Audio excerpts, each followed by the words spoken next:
এদিকে বিষাক্ত আরএল স্যালাইনে গুরুতর অসুস্থ 3 জন প্রসূতিকে গতকালই মেদিনীপুর মেডিকেল কলেজ থেকে গ্রিন করিডোর করে এসএসকেএম হাসপাতালে নিয়ে আসা হয়েছে। এর মধ্যে দুজনকে ভেন্টিলেশন সাপোর্টে রাখা হয়েছে।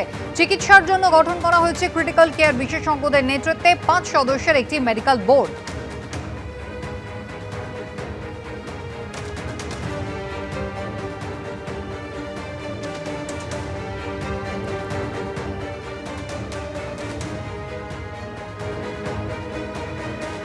গতকাল তাদেরকে মেদিনীপুর মেডিকেল কলেজ হাসপাতাল থেকে নিয়ে আসা হয় এসএসকেএম হাসপাতালে এবং তারপরও কিন্তু সেই ঘটনাকে ঘিরেও কিন্তু একেবারে বিতর্ক দানা বেঁধেছিল। পরিবারের মানুষজনকে কিছু জানানো হয়নি এমনটাই অভিযোগ উঠেছিল।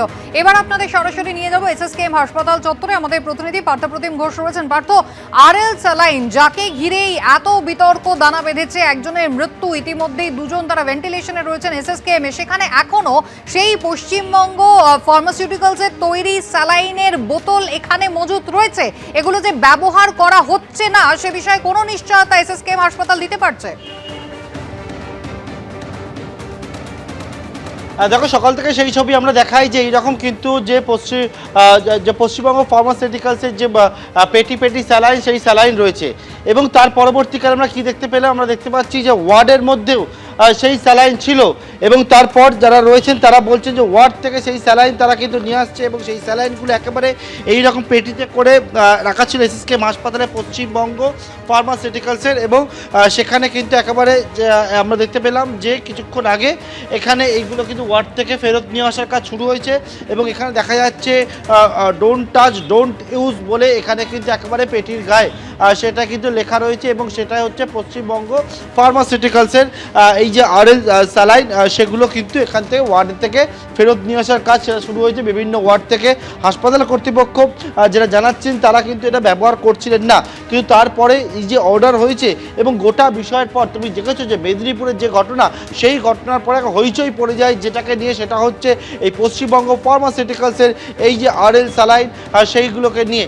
যে স্যালাইন কিন্তু এখনও পর্যন্ত যেটা হচ্ছে মেডিসিন স্টোর রয়েছে তার গায়ে এই রকম স্যালাইন কিন্তু এখানে রাখা রয়েছে, প্রচুর পরিমাণে পেটি পেটি রাখা রয়েছে। এবং যারা স্টোরের দায়িত্বে রয়েছেন তারা বলছেন যে গোটা বিষয়টা হাসপাতাল কর্তৃপক্ষ জানাবেন। কিন্তু আজকে আমরা ছবি যেটা দেখতে পেলাম যে ওয়ার্ডের মধ্যে আজকেও কিন্তু এই স্যালাইন সেখানে রাখা ছিল।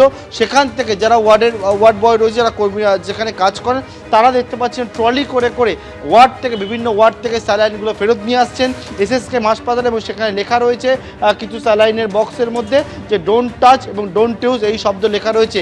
এরই মাঝে যারা হাসপাতাল কর্তৃপক্ষ জানাচ্ছে তারা কিন্তু অন্য কোম্পানির স্যালাইন ইতিমধ্যে অর্ডার দিয়েছে, সেই স্যালাইন নিয়ে আসা হয়েছে এবং সেই স্যালাইন এখানে রাখা রয়েছে পেটিতে করে অন্য কোম্পানির, সেগুলো পেটির মধ্যে করে কিন্তু এসএসকেএম হাসপাতাল সকাল থেকে সেগুলো বাইরে রয়েছে। কিন্তু প্রশ্ন হচ্ছে যেটা কয়েকদিন ধরেই যেটাকে নিয়ে হইচই হচ্ছে, যে ঘটনায় কেন্দ্র করে একেবারে একজনের মৃত্যুর মতো ঘটনা ঘটেছে, যে বিষয়টাকে নিয়ে একেবারে 3 জন প্রসূতিকে গ্রিন করিডোর করে এসএসকেএম হাসপাতালে নিয়ে আসা হলো, তারপরেও ওয়ার্ডের মধ্যে এই রকম স্যালাইন এখনও পর্যন্ত ছিল, ব্যবহার হচ্ছে না। রোগীর পরিজনেরাও জানাচ্ছেন তারাও কিন্তু একেবারে সন্দিহান, তাদের কাছেও সেই নির্দিষ্ট তথ্য নেই। তবে হাসপাতাল কর্তৃপক্ষ জানাচ্ছে যে এই স্যালাইন ব্যবহার করা হচ্ছে না, যেহেতু নির্দেশিকা এসছে এবং ওয়ার্ড থেকে যারা ওয়ার্ড বয়রা রয়েছে তারা জানাচ্ছেন বিভিন্ন ওয়ার্ড থেকে তাদের কাছে নির্দেশ এসছে আজকে সেই ওয়ার্ড থেকে এই সমস্ত স্যালাইনগুলো ব্যাক করে নিয়ে আসার জন্য, এবং সেটাই আমরা দেখতে পাচ্ছি। পার্থ, ধন্যবাদ।